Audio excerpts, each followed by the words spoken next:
नुआदिल्ली स्थित DLF Avenue Saket ठारे प्रथम थर पर ओरमास पॉपअप स्टोर प्रतिष्ठा करा जायछि। पॉपअप स्टोर 11 अगस्त रु 10 सेप्टेम्बर 2026 पर्यंत एक मास धरी चलिबो।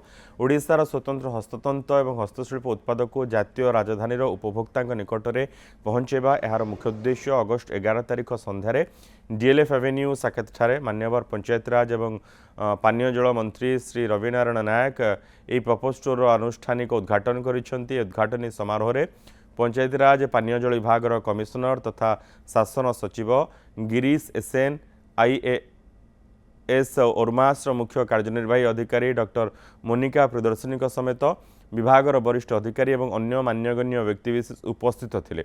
ए स्वतंत्र पॉपअप स्टोर रे ओडिशार 14टी जिलार 30 रु ऊर्ध्व प्रसिद्ध हस्ततंत्र हस्तशिल्प उत्पाद प्रदर्शन और बिक्री पर उपलब्ध रही।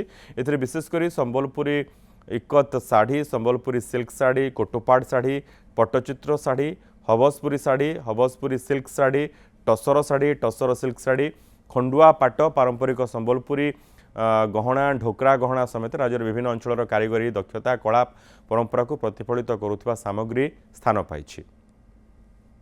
ये दिल्ली रे आरंभ हबार सते सते आमे आगामी दिन में बांगलोर, मुंबई, कलकत्ता ये सहर मानक भी ए प्रकार ओडिशा को ओडिशार रूप को आमे लोकों को पाख को पहुँचबू, ओडिशार मानचित्र को पहुँचबू एवं आम जो माने उद्योगी अच्छी से माने आत्मनिर्भर हे। लोकाल फॉर भोकाल आमे लोकाल भोकाल को आमे आहरी व्यापक करिबा एवं से व्यापकता उद्योगी माध्यम करिबार आज नमूना आमे दिल्ली रे पाउछु।